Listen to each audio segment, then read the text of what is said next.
Apana ere ane namba muponere zisore gondo. Apana ere ane namba muponere zisore gondo. Pane masele bagabuda offside nezuro.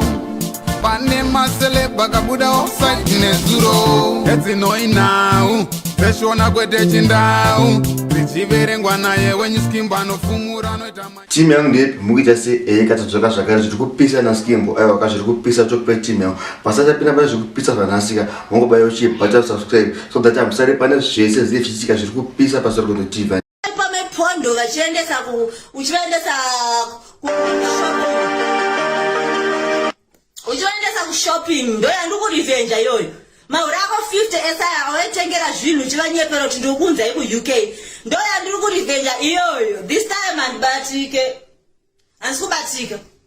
andisikubatika ida uchama ausati wati azokusungisa ina bev iwe usatambe neFerrari usatambe na Ferrari usatambe na Felicitas urukunzwa usatambe na bev urukunzwa. Timu ya wakudai kuti utiwachise atiwache kana pasina sipo yacho atiwache usatambe neFerrari Feridongo uruba musungisa panyaya yei ndini ndakaenda kuna Ferry nini urukunzwa ndini ndakaenda kuna Felicitas kuna Maichichi vai ndini ndakaenda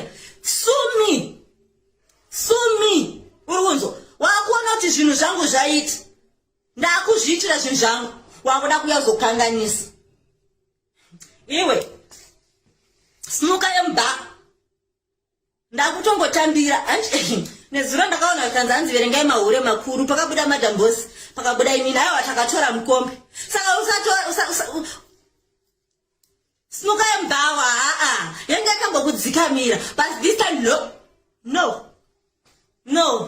ndio wataka kuenda kuna Sabina ukaenda kunani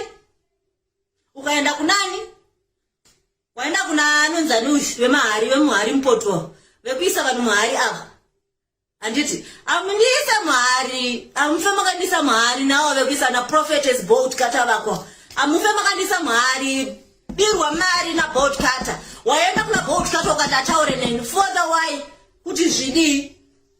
kuti zvidi ndamuudza vhuningikini wakwe prophet wakwe muhari ava kuti hamuna zvamunondita dai mune zvamunondita dai makandita kudhara this time no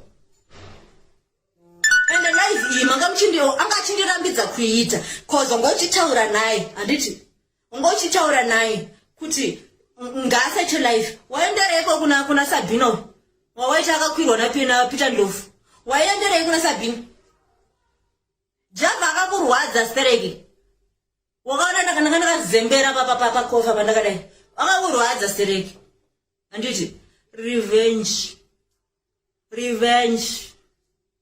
kutamba kwandiri kutoita ikoko na coffee kwakakurwadza stereki ukati waend revenge. Apana ere ane namba muponere zisore gondo. Apana ere ane namba muponere zisore gondo. Pane masele bagabuda offside nezuro.